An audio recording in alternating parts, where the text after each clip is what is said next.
So let's begin by understanding the authority with which Ghanaians can go to court. I don't know whether I should call it authority, but let's understand on what basis people can go to court, and because the NDC has gone to court now.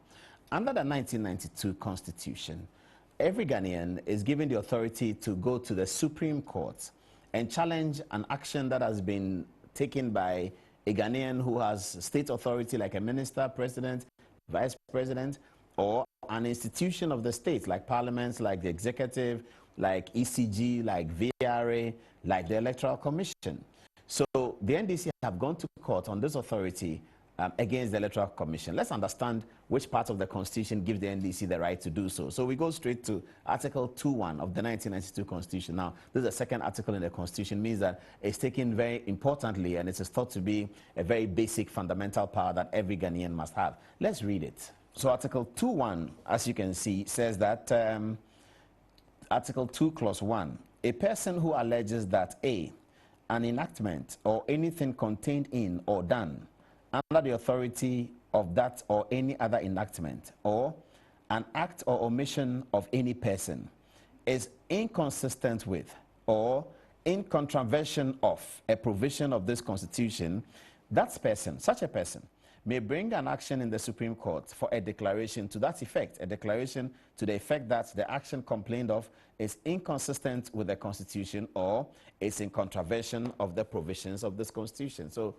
we get the basic understanding over there, don't we? Article 2.1 grounds the basis for the NDC to go to court. In this instance, the NDC are in court challenging the Electoral Commission's right to create a new voters register. So let's have a look at the case that the NDC is making before the Supreme Court so that we can understand it. And once again, to remind you, what we are doing tonight is to tell you the matter that is going before the Supreme Court. Sometime in the first week of June, the court will hear the matter. NDC has brought a legal action against the Attorney General and against the Electoral Commission, and they are asking for 2 or 3 reliefs. We're going to deal with that substantially tonight. And also, we will tell you what the government side, the Attorney General, is going to say in the court, or what papers that they have filed already in the court.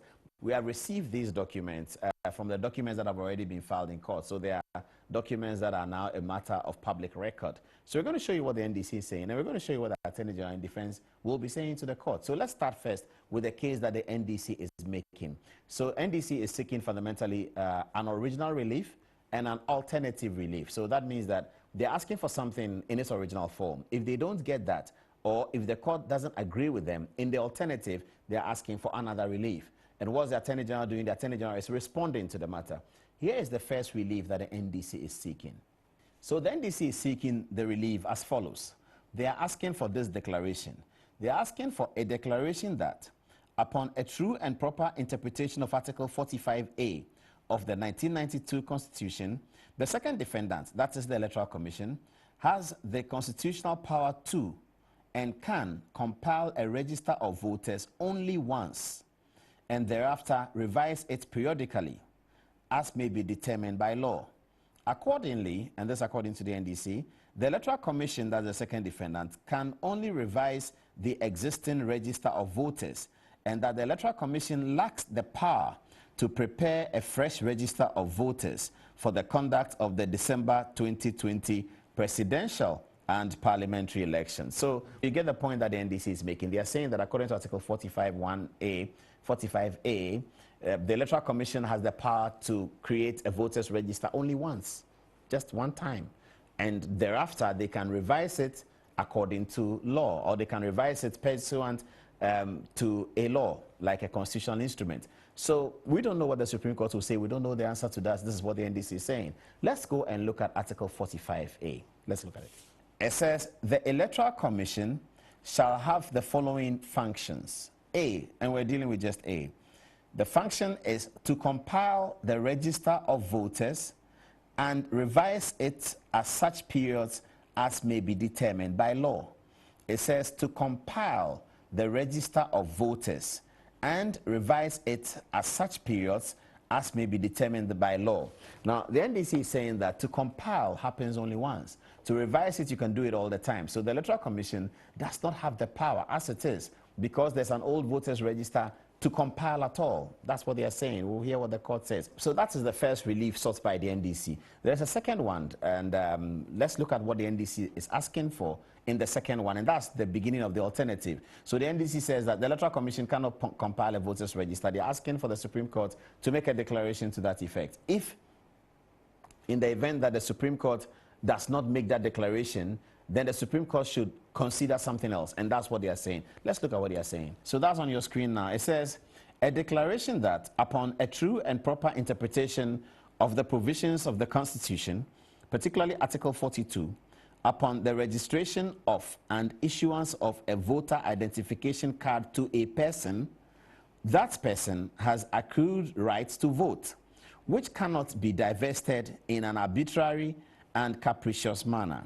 A declaration that upon a true and proper interpretation of the provisions of the Constitution, particularly Article 42 of the Constitution, all existing voter identification cards duly issued by the second defendant to registered voters, second defendant being the Electoral Commission. So they're saying that all cards having been duly issued by the Electoral Commission to registered voters are valid for purposes of identifying such persons in the exercise of their right to vote. So that's the NDC's second relief. So if you understand what they're saying that, well, if you don't agree that the Electoral Commission cannot have a new voters register, in the alternative, consider that under Article 42, persons who have a registered a voters ID card, that voters ID card should be considered as a valid document to be able to identify such persons for the purposes of voting. That's an interesting one. So they have the original and then they have the alternative. Let's see whether they are seeking another relief.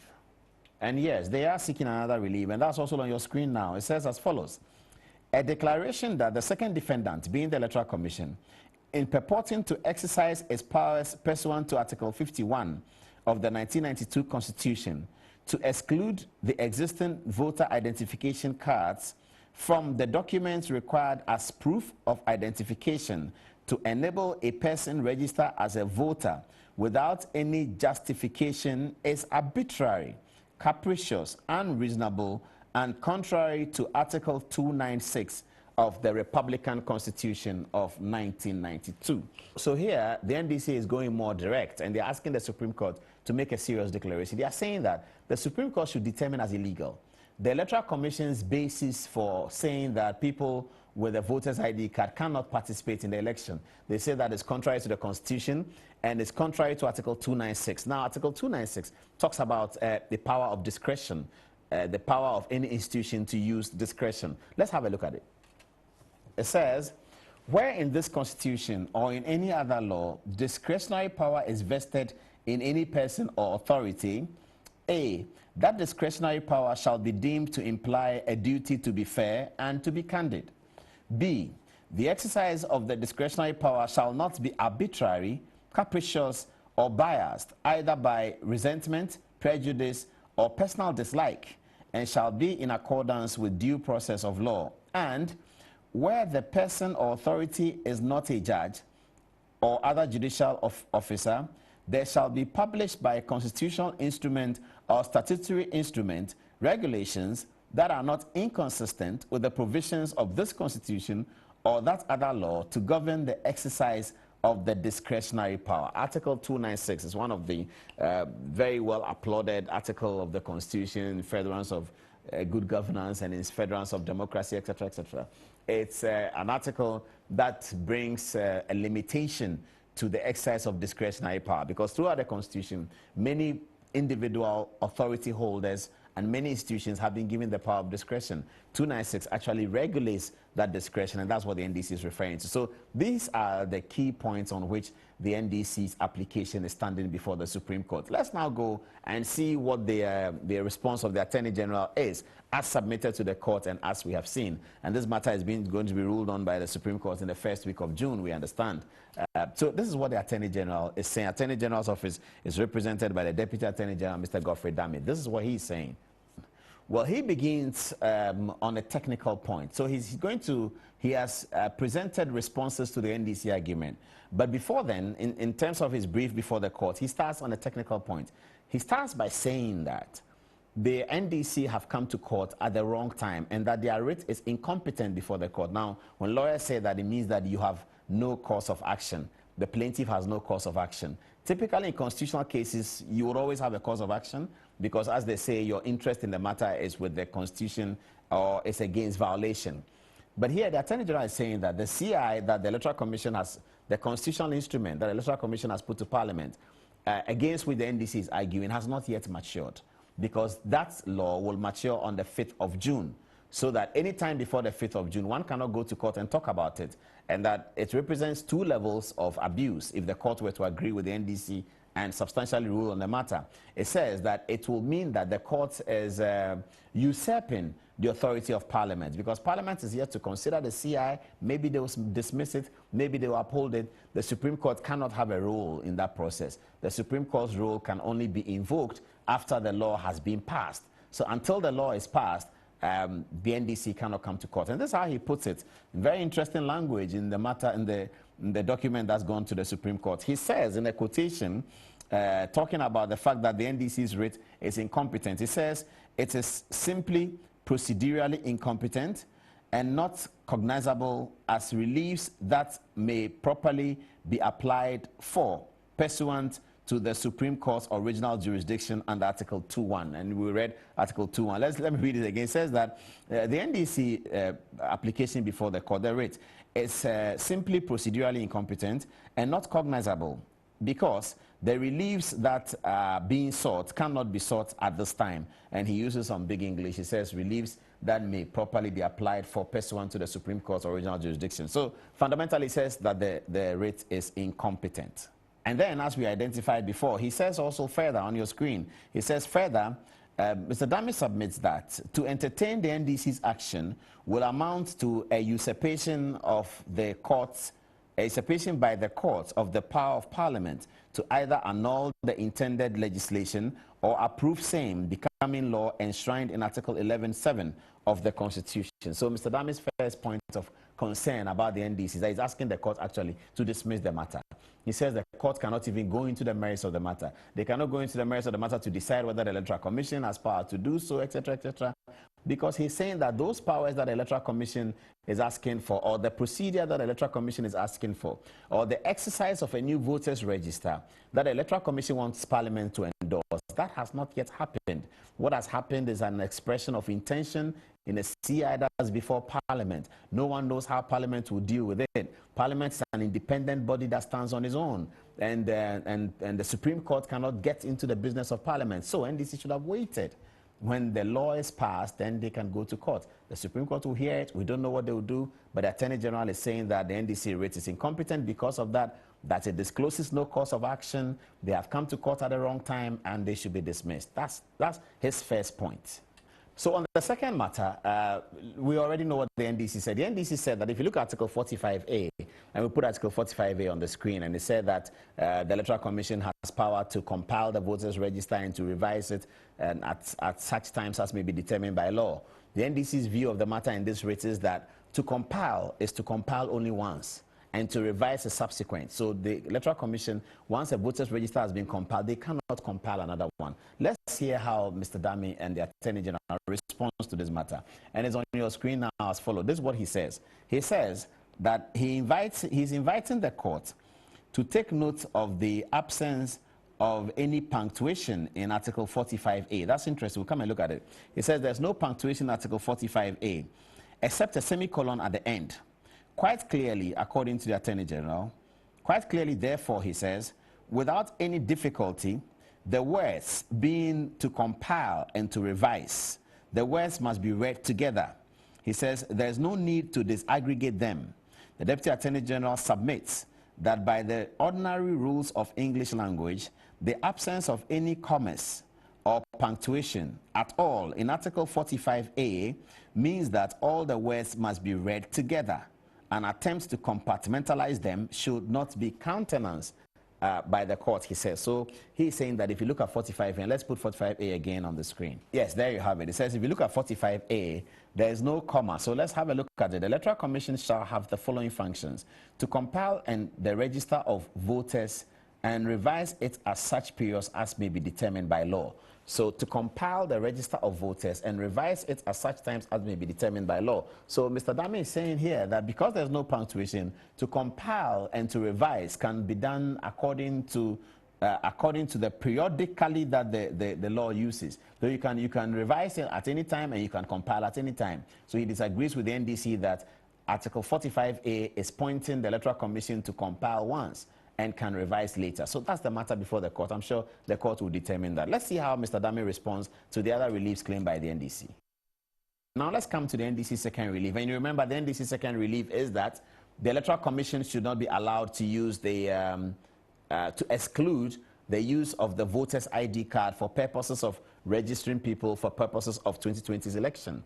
And so they say that the voter's ID card should be thought to be a valid breeder document. As you know, the CIAD has gone to Parliament. From what we know, the Electoral Commission has excluded the use of the existing voter ID card as one of the valid documents. They're actually asking for two documents, the national identification card and a travel passport. And this is the matter. So the NDC is saying that the courts should disagree with the Electoral Commission that they cannot exclude the voter's ID card. We know that already. Now, what is the Attorney General saying about that? The Attorney General is saying that as far as the use of cards or any document for the purpose of election and registering people, the Electoral Commission has a discretion, and he cites a lot of Supreme Court cases that have already emphasized that discretion. And later this week we'll be looking at the Abu Ramadan case in some detail. But the Attorney General says that the Electoral Commission has a discretion. We already know that Article 296 talks about how a discretion is treated.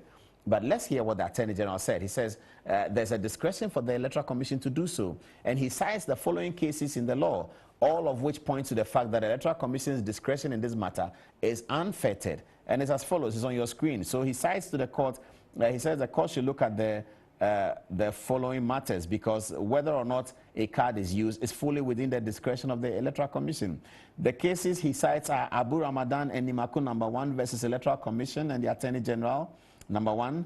Then there's Danso Achampong versus Electoral Commission and the Attorney General consolidated, is all reported in the Supreme Court of Ghana Law Reports 2013-2014. And then there's Abu Ramadan and Nimaku #2 versus Electoral Commission and the Attorney General, which is reported in 2015-2016 Supreme Court of Ghana Law Reports. And the Attorney General says that the functions of the Electoral Commission are functions that are of an independent body, and that the discretion is allowed, and so the NDC cannot argue against the use of a particular card or a certain card or another card, etc., etc. And those list of cases that Attorney General gives, he says, contain the Supreme Court's thinking about these matters that were just read, these cases that were just published in 2016 and 2014. So it's left to see what the court will do with this matter. But as I said, this week we are going into the Abu Ramadan list of cases, because those cases had a lot to say about the Electoral Commission and the voters register and the use of voters ID card, etc., etc. And we will be relying especially on the rulings that were given by Her Lordship Justice Georgina Wood, who is a former Chief Justice, and also the rulings that were given by His Lordship Justice Sule Badegbe. That's coming up later this week. So I'm sure that by now you know the case that's going before the Supreme Court in the first week of June. You know the NDC matter and you know the NPP matter. Well, let's wait to hear what the court says. But the students of law and legal journalists will be keeping an eye on that to ascertain the fact. If I get the date of the hearing, I'll publish it on our Facebook page. For now, I don't know, but we know that it's in the first week of June. That's it for now.